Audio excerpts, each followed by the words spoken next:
අද ඉඳන් අපි ග්‍රැමර් ලෙසන්ස් ආරම්භ කරනවා. මුලින්ම මම කියලා දෙන්න යන්නේ ටෙන්සස් ටික. ඔයාලා දන්නවනේ ඉංග්‍රීසි භාෂාවේ ටෙන්සස් 12ක් තියෙනවා. ඉතින් අද අපි කතා කරන්නේ පළවෙනි ටෙන්ස් එක. ඒ තමයි simple present tense. am, is, are ලෙස අපි හඳුනා ගන්නවා.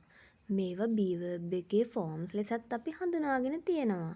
ඒකවචන නාමපද සඳහා is ෆෝම් එකත්, බහුවචන නාමපද සඳහා are ෆෝම් එකත්, I සමග පමණක් am ෆෝම් එකත් භාවිතා කරනවා. දැන් අපි වාක්‍ය රටාවලට යමු වෙමු.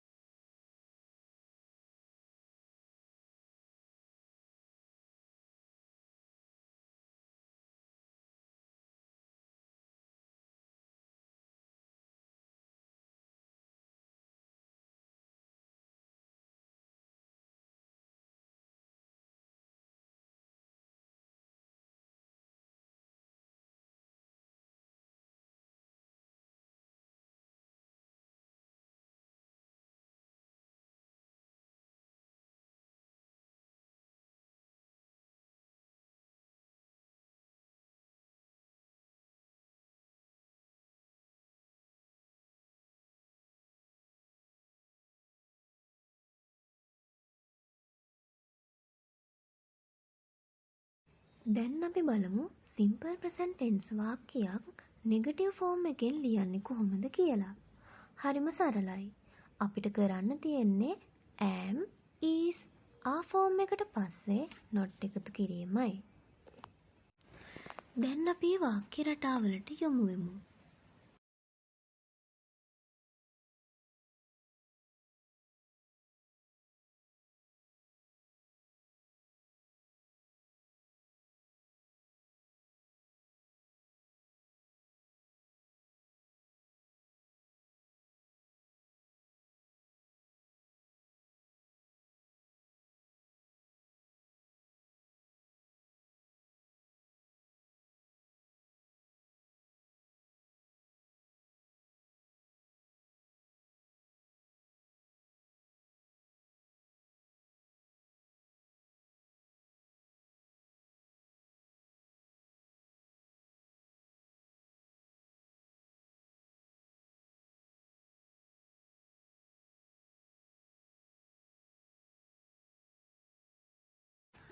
අපි ලියන ඕනෑම වාක්‍යයක් ප්‍රශ්නාර්ථයක් සහිත වාක්‍යයක් බවට පත් කරගන්නේ කොහොමද කියලා අපි බලමු.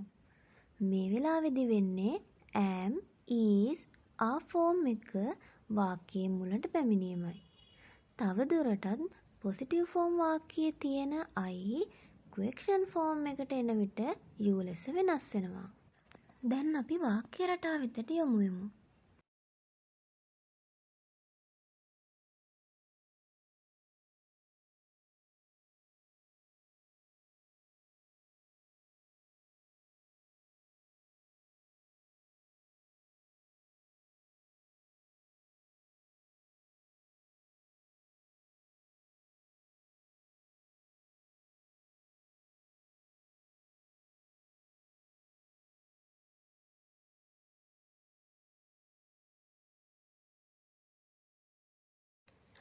ඔයාලා ඒක කරලා නැද්ද?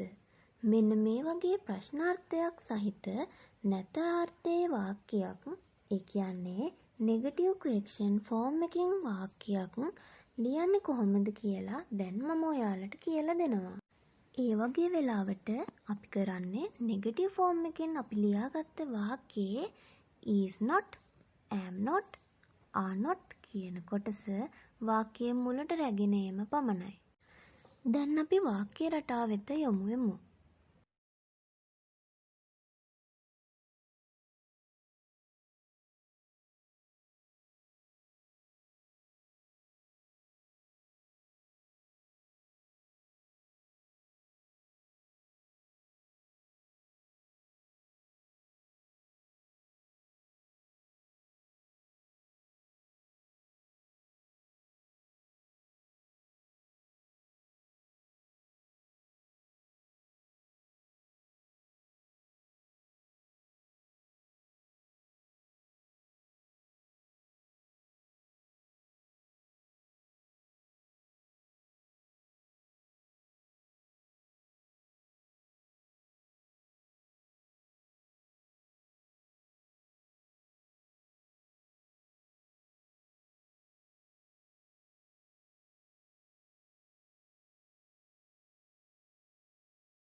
මේ වගේ අලුත්ම වීඩියෝකින් නැවත එනතුරු අපිව සබස්ක්‍රයිබ් කරලා තියාගන්නත් අමතක කරන්න එපා.